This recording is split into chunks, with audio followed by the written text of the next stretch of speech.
eu queria falar um pouquinho sobre operações unitárias na engenharia com vocês. Eu sempre gosto de fazer essa aula introdutória em OP1, em OP2, em OP3, para a gente sempre lembrar onde nós estamos dentro da engenharia química, dentro dos processos químicos. Então, os engenheiros químicos são formados, estudam aí por longos, árduos anos para fazer a transformação da matéria-prima em produto.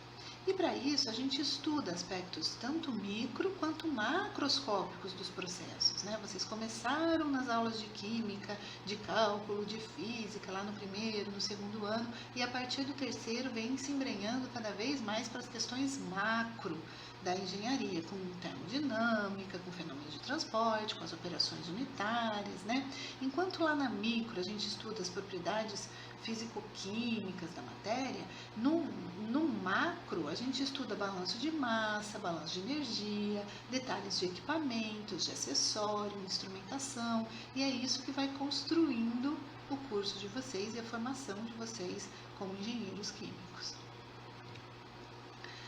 Por processo, a gente entende o conjunto de atividades realizadas em sequência lógica com o objetivo de produzir um bem de consumo ou de serviço para atender às necessidades dos consumidores.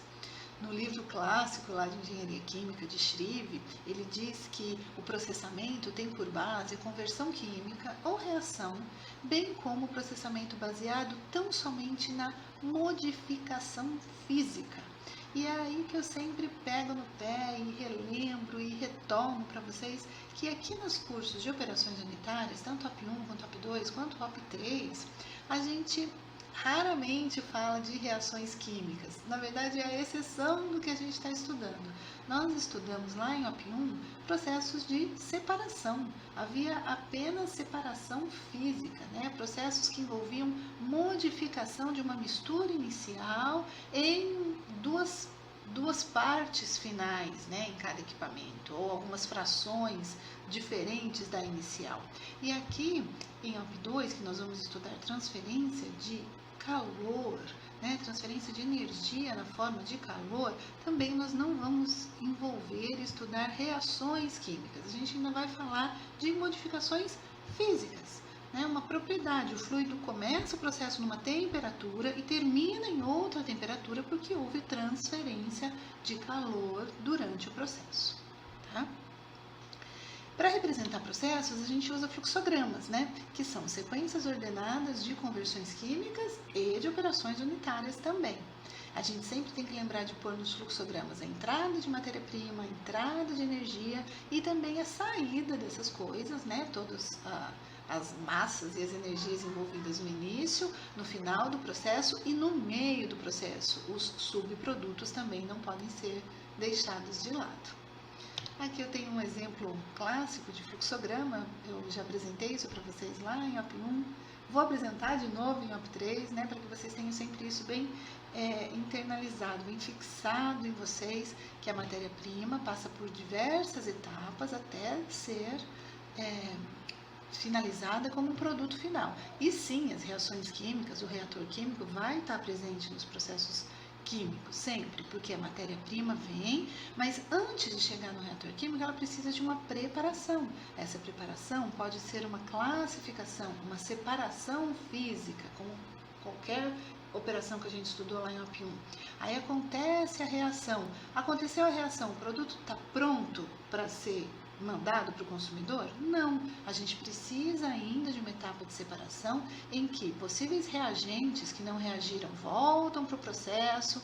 Eu tenho aqui, entra A e B, sai C mais D, mas o D é o meu produto de interesse, o C é um outro produto que eu não tenho interesse ou que não vai servir para esse consumidor, eu vou processar ainda mais, reagir ainda mais, eu preciso fazer separação dessas substâncias, aí entram as operações de OP1, entram as operações de OP3, algumas de OP2 também, para gerar o produto.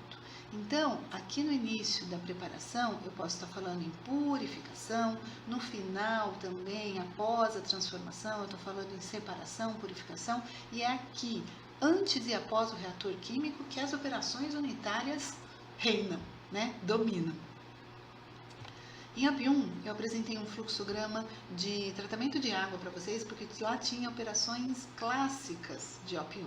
E aqui eu apresento um outro fluxograma para vocês, né? Parece que um pouquinho mais complexo, mas que é a reação de oxidação parcial do metanol a formaldeído em fase gasosa, que acontece aonde?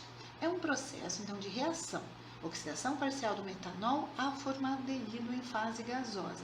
Vejam que o reator está até em destaque aqui nesse fluxograma, né? O reator aparece em vermelho, porque a reação química é sim o foco, né? uma parte muito importante dos processos químicos. Mas o que eu quero que vocês observem é que o fluxograma é muito mais do que um reator, ele vai muito além do que um reator, porque o processo químico não é só a reação. Né? Observem aqui, ó, que entra nesse reator essa linha verde que vem de um reservatório de água e entra também aqui duas linhas, né? Essa linha azul e essa linha roxinha aqui, ó, a roxinha é o reservatório do metanol. Reparem que o reservatório do metanol traz metanol a 25 graus Celsius, ele passa por uma bomba, todos esses equipamentos assim, ó, essa bolinha com esse trapezinho embaixo é o esquema, a representação de uma bomba. Então transfere esse metanol, tá? Passa por uma bolinha, passa por outra bolinha. Reparem qual é a temperatura que esse metanol chega no reator: 180 graus. Tá? Tem várias bolinhas aqui no fluxograma, né, pessoal? Cada bolinha dessa é um equipamento de troca de calor. São equipamentos que nós vamos estudar aqui a fundo em OP2.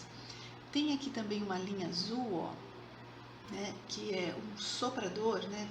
Percebam que entra aqui uma fase gasosa, né, do ar atmosférico, que está a 25 graus, aí ele passa por essas bolinhas todas e chega também a 180 graus nesse reator, tá? Que mistura, que recebe a água, que recebe o metanol com o ar, e aí a reação acontece e o produto de saída desse reator está a 280 graus, tá? Mas ainda não está pronto, né? Eu fiz uma reação aí, provavelmente tive vários produtos, e aí ele vai para uma coluna de absorção, que nós vamos estudar lá em OP3, né? E vai passar por um processo de separação. Reparem que a coluna recebe essa mistura gasosa ascendente, de maneira descendente vem a água, tá? E aí eu separo em duas correntes de saída, ar e formaldeído, né? Vejam, entrei com metanol, saí com formaldeído. E aqui no meio do caminho, gente, a gente tem várias coisas, né? A água vem a 25 graus, mas ela sai aquecida desse reator e ela passa aqui, ó, por várias bolinhas para ser reciclada e reutilizada no reator. Então, ao longo do caminho, a gente vai esquentando e esfriando correntes para trabalhar da maneira mais adequada aí no reator e na coluna de absorção. O que eu quero então destacar aqui para vocês é que, apesar do reator estar em vermelho como destaque do processo, ele não funciona sozinho. A gente precisa de vários equipamentos de troca de calor e de transporte de fluidos, tá? Para o processo acontecer. E equipamentos de separação.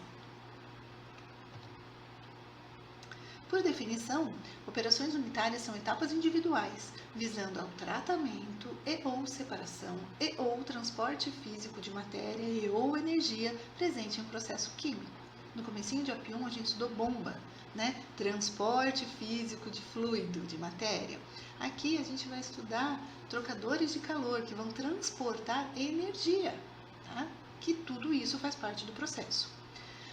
Então, essas operações unitárias, elas podem ser estudadas independentemente do processo a que pertencem ou dos materiais a serem processados. Vejam que quando a gente estuda o reator aqui, é um reator específico de metanol sendo transformado, né, numa reação para gerar formaldeído. Já os trocadores de calor que estão envolvidos aqui, não me importa se é água, se é ar, se é vapor, se é metanol. Eu vou estudar em operações unitárias esses equipamentos individualmente, tá? E depois eu aplico os meus conhecimentos para trocar calor entre água e óleo, para trocar calor entre água e vapor de água, para trocar calor no metanol, com formaldeído, seja como for, Tá? Então, as operações unitárias podem ser estudadas independentemente do processo em que aquele equipamento de operação unitária vai ser inserido. E a gente classifica as operações unitárias em 3 grandes grupos: as operações mecânicas, a de transferência de calor e as de transferência de massa. Já estudamos as mecânicas, que envolvem transporte e separação de fluidos, lá em OP1. E agora a gente vai estudar aqui em OP2 as que envolvem troca térmica entre sólidos e entre fluidos, tá? Fluidos líquidos ou gasosos. E em OP3, já dando spoiler aí da próxima operação unitária, nós vamos estudar as operações que envolvem transferência de massa, que é o que vocês vão estudar em FT3 primeiro, tá? Então, assim, ó, lá em FT1 vocês estudaram quantidade de movimento para poder aplicar em OP1 quando nós estudamos sistemas fluidomecânicos e particulados. Lá em FT2 vocês estudaram transferência de calor para que em OP2 a gente possa estudar equipamentos de operações energéticas. Em FT3 vocês vão estudar os conceitos de transferência de massa para que a gente possa aplicar em OP3 nos equipamentos que operam com transferência de massa. Tá legal? E assim eu encerro essa pequena, breve apresentação aí para vocês, né? Agradeço pela atenção, deixo aí de novo meu e-mail, tá? Que é o nosso ponto de contato constante para sempre que vocês precisarem. E até breve com o início das nossas operações unitárias.